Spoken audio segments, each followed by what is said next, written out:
Conversation, right? I expressed to her what happened with me and my ex. She made a statement that kind of like rubbed me the wrong way. She like, it gives like you mooch off women. How do I mooch off women? If that's the case, I'd have been mooching off you, like off real. I want to pretend that, the couples that got to the finale, I'm surprised that they broke up. No, I'm not. I'm not. I think if I were to say I'm surprised maybe with Kiara and Jay, but the other two couples I'm not surprised because I think it was more they wanted to be on the show for as long as possible so that they could get as much airtime as possible. And personally, I don't get who Sahara knows because the reason why she kept sitting in the reunion on the couch all the time, I don't get, and other people didn't get that airtime. But I'm happy that she looks different. She looks like she's done a lot of work, which I've always been advocating for, and I think she needs to go to therapy. I'm happy she seemed more settled. I also am happy that there are couples that have come out. Do I think they'll be successful? I don't know. I think it's just a matter of wait and see. But as you know, once the show ends, I move on. I don't sort of poke into people's lives after the show. Anyway, hey there. Thanks for stopping by to Girl Valerie. Welcome to my channel. If you're new here, don't forget to subscribe, click the like button, turn on the notification bell for when I upload new videos, and definitely leave a comment. In this episode, I'll be reviewing Ready to Love, Season 10, Episode 14. This is part 2 of the reunion. So we continue with Rose. Rose is on a roll. She's on a roll. She's really furious and she's burning everything to the ground because she asked Cam that who's Alexa, not Alexa the app, but who's Alexa. It then came out that Alexa was his ex. So she saw a text that he had. Apparently he stayed the night at her house, or he spent part of his day at her house, and she was able to have access to his phone. And it's like, did you scan him while he was asleep and then you opened it up? What is it? I don't know. Apparently they dated for 2 months after the show. She also dated, it seems, she dated Hussein. I was like, Rose was trying to finish her experience. That's the impression that I get. She came in wanting to find a guy, and she was going to find a guy regardless of what was going on with everybody else, because it doesn't make sense why she continued to date these guys if they told her that she wasn't ready to love. And she dated both guys as well. She could have chosen whoever was her top and dated that person. We then got to see clips of her and Hussein's date where they spoke about, adoption, and she stayed loyal to Hussein because he was loyal to her, but they fell out because of her ex-partner, and she feels like she was robbed or she was duped. And it's like, you can't be robbed and duped when you omitted information. Okay, let's say, we won't say you lied, but you omitted information. That was very vital. Yes, you'd say it brings up bad memories, but just let everybody know, I've got an ex who's in prison. He's not a part of my life. It was a very bad breakup, and I'd rather we not talk about it. And I think these guys would have understood, because they still maintain that the reason they broke up with her was because she didn't come out about the ex until it was too late. And with Hussein, his family sadly felt like he was being played, because how could he not know that that was happening in her life, because that's a big part of her life. And it's like, yeah, I get it. I get where Hussein is coming from. Sadly, Rose lacks accountability, and because she didn't get her way, the mask has come off and she is burning everything to the ground. I remember saying that she was playing a character, and this was evident because she was burning everything to the ground. And then Eddie, I loved Eddie. I felt the girls really liked Eddie, and I thought he was going to sort of get a girl on the show, or he was going to end up proposing to somebody on the show. But sadly, it didn't play out. They showed us Cooley sort of asking him for a kiss, which he rejected because he didn't want to upset Rose and Angie and Diana. Rose said she felt some type of way because she had this sour face when they were showing Eddie, and she said she felt some type of way because it seems Eddie was in a relationship before he came onto the show, and during the show and after the show. And Eddie said no, he wasn't in a relationship. He doesn't know what she's talking about. I have a feeling Rose, after the show sort of was filmed, she went and started digging into the past of people that she felt had done her wrong. And this is why she had so much, tea on everybody else, and she was spilling everybody's tea, which I don't know what the goal was or what she expected to achieve from that, because it doesn't make sense. Why would you, come up with things like that about people that you say you cared about or you really liked? Then we get to see the first couple that chose each other on the final day, Kiara and Jay. Kiara and Jay, for me, I always had high hopes. I thought they really liked one another And I felt like their relationship was genuine and it was going to last for forever.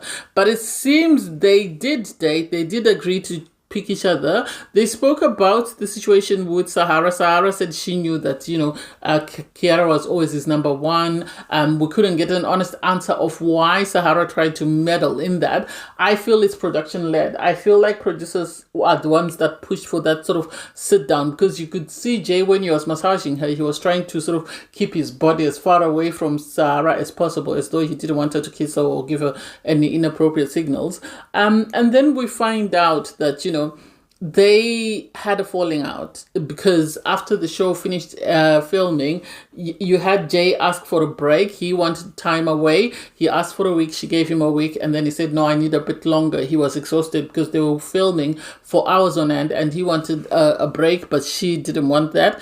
I think he wanted to stay more at home, but she wanted to be going out and having meals and stuff. I think she just expected to continue from where the show had ended. So she expected to be still going on the dates. She expected to still be having time with him, and he just wanted to sort of what can I say, sort of download and reset and then come back and then continue their relationship. Apparently it turns out Kiara is dating somebody else. She has no regrets and she's over this man, and it's like I don't know.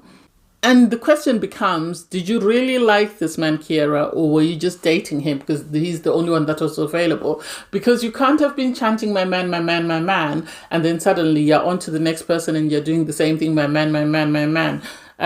Jay seems unbothered. After their interview, you had, Jay be asked by the guys, so how do you feel about her dating? He said, well, girls are not a problem to me, so I'm good. And it's like, oh, these people, they're messy.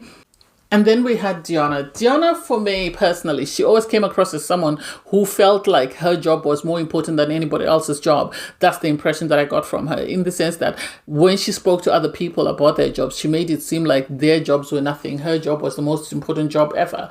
And so I get where Hussein was coming from when he said, when we had the conversation, it wasn't about us communicating. It was more about the fact that she made it seem like her job was more important than anybody else's job. And I get it. I understand it, because when she spoke to Cam and she found out that he was a firefighter, she asked him, what rank are you? And he told her, and then she said, nah, because it seemed like she didn't want to date someone who was a junior. And it's like, are you dating someone that is more senior to you or is a better job than you? And in that, are you telling that person that we can only speak at this time, at this time, at this time? What happens when you have a family? Are you going to put your children on tell them, no, you can't talk to mommy because mommy's at work? I don't get it, and I don't understand it.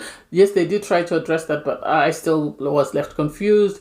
Eddie, on his part, said, he likes it. He likes someone who's focused on their work. He hinted that he would like to take her on a date. So they agreed to go on a date. And I don't know. I really don't see it. I think Eddie's too soft for someone like Deanna. I think Deanna needs someone who's very assertive and someone who's very confident and sure of themselves. And I'm not sure Eddie is that man for her. Shanice, we got to see her date with Cisco, where they went naked body painting. Tae wasn't happy with this because she felt that it was inappropriate. She said, you had Shanice be asked, what makes you feel so confident to sort of be naked on national TV? And she said, because I've been physically, mentally, and sexually abused. So this is empowerment on my part. Tae was upset. She said, I can't find the words. She said, I can't understand why he was writing on her boob his name and sort of claiming it as his territory. And it's like, why are you upset? I don't get it. It seems like Tae wanted to leave with a guy, and she realized that none of the other guys would put up with the nonsense. And this is why she settled for Cisco, because she knew Cisco really liked her and he was willing to do anything for her. She said, Cisco said, but we were all going on dates. She said, I didn't go on PG dates. And it's like, I don't get it. On his part, Fritz wasn't bothered. He wasn't bothered. He said, he likes her for who she is, and that's good with him. Shani said she really liked, Fritz and the type of man that he was when nobody else was looking, which tells me that off camera, he was a great guy. On camera, he was a jackass, but off camera, he was amazing. So if she loves him, I love it for her.